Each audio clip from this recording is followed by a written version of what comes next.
Hi views, welcome to filmy beat. నేను మీ అనుష్. నటుడు fish Venkat గత కొంతకాలంగా అనారోగ్యంతో ఆయన బాధపడుతున్న పరిస్థితి అది కాస్త ఇప్పుడు ముదిరి వెంటిలేటర్ మీద ప్రాణాలతో పోరాడుతున్నారు. ఆయన మనం చెప్పాలంటే లిటరల్లీ ఆయన మృత్యువుతో పోరాడుతున్నారు. సో వెంటిలేటర్ మీద నుంచి తీస్తే ప్రాణం పోయే పరిస్థితి, అలాని కంటిన్యూ చేయడానికి కుటుంబం యొక్క ఆర్థిక పరిస్థితి చాలా హీన స్థితిలో ఉంది. అయితే ఎవరైనా సహాయం చేస్తే బాగుండు అన్న సిచ్యువేషన్లో అయితే ఆ కుటుంబం ఉన్న పరిస్థితి.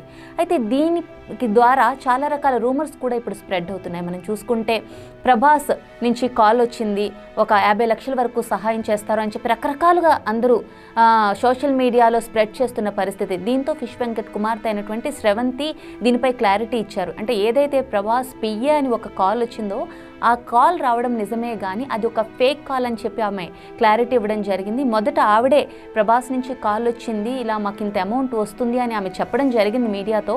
తర్వాత వాళ్ళు రియలైజ్ అయ్యి అదొక ఫేక్ కాల్ అని తెలుసుకున్నాక మళ్ళీ ఒక క్లారిటీ ఇచ్చారు. ఎందుకంటే ఈ 50 లక్షలు ప్రభాస్ నుంచి వస్తుంది అంటే మిగిలిన సహాయం చేద్దాం అనుకున్న వాళ్ళు కూడా మళ్ళీ వెనకడుగు వేసే అవకాశం ఉంటుంది కదా. అంటే ఆల్రెడీ ప్రభాస్ నుంచి సహాయం అందింది కాబట్టి ఇంకా చేయాల్సిన అవసరం లేదు అనుకుని చాలామంది వెనకడుగు వేసే అవకాశం ఉంది. కాబట్టి ఫిష్ వెంకట్ కుమార్తె అయినటువంటి శ్రవంతి దీనిపై క్లారిటీ ఇవ్వడం జరిగింది. అయితే ఇప్పుడు ఫిష్ వెంకట్ పరిస్థితి అయితే చాలా అధ్వాన్నంగా ఉందని చెప్పాలి.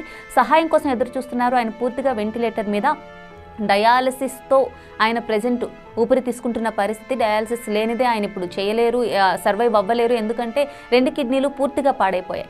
అయితే దీనికి సంబంధించి సినిమా ఇండస్ట్రీకి సంబంధించిన వాళ్ళు ఎవరైనా సహాయం చేస్తే బాగుండు, లేదంటే గవర్నమెంట్లో ఎవరైనా వ్యక్తులు సహాయం చేస్తే బాగుండు అని వారు ఎదురు చూస్తున్న పరిస్థితి. అయితే గతంలో 9 నెలల క్రితం ఏపీ డిప్యూటీ సీఎం అయినటువంటి పవన్ కళ్యాణ్ గారు 2 లక్షల రూపాయలు సహాయం చేయడం జరిగింది. అప్పుడు ఆయనకి కాలు సర్జరీ కోసం ఆ డబ్బును వినియోగించడం జరిగింది. అయితే ఈ 9 నెలల గ్యాప్లో ఇంకా ఆరోగ్యం క్షీణించడంతో ఆయన 2 కిడ్నీలు పాడవడంతో ఇప్పుడు కిడ్నీ దాతల కోసం ఎదురు చూస్తున్న పరిస్థితి.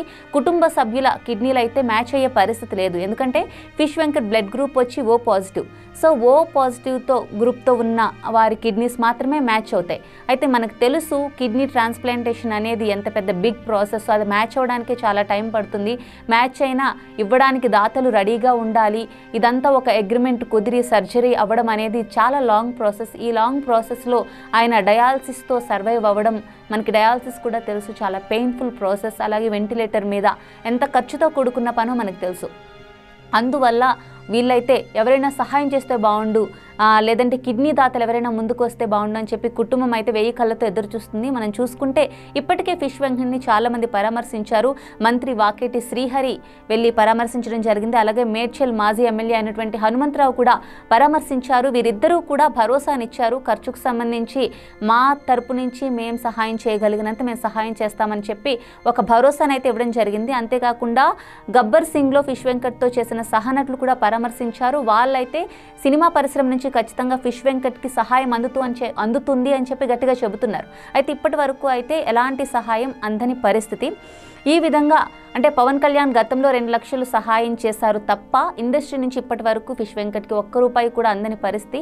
మరి ఇప్పటికైనా అంటే మొత్తం చేయి దాటిపోయాక అయ్యో మమ్మల్ని అడుగుండాల్సిందే, లేదంటే మేము చేసుండాల్సిందే అని బాధపడే కన్నా ఇండస్ట్రీ వాళ్ళు ఇప్పటికే మేల్కొని, మనకి తెలుసు జూనియర్ ఆర్టిస్టులు కానీ లేదంటే ఇలా చిన్న చిన్న క్యారెక్టర్స్ చేసుకునే వాళ్ళు ప్రాబ్లంలో ఉన్నప్పుడు మన ఇండస్ట్రీలో పిల్లర్స్గా ఉన్న చాలామంది హెల్ప్ చేస్తారు. అంతేందుకు ఫర్ ఎగ్జాంపుల్ కోవిడ్ టైంలో మనకి మెగాస్టార్ చిరంజీవి గారు ఎంతోమంది జూనియర్ ఆర్టిస్టులకు సహాయం చేసిన పరిస్థితి, వాళ్ళు పని లేకుండా ఆకలితో ఉంటున్న టైంలో. మరి అలాంటి టైంలో హెల్ప్ చేసిన సినీ పెద్దలు, మరి ఒక సినిమా ఇండస్ట్రీకి సంబంధించి ఒక మంచి ఎంటర్టైనర్ అయినటువంటి ఒక వ్యక్తి ప్రాణాలతో పోరాడుతున్నప్పుడు ఖచ్చితంగా సినీ పెద్దలు స్పందించాల్సిన అవసరం ఉంది. మరి చూద్దాం ఇప్పటికైనా వారు స్పందిస్తారో లేదో.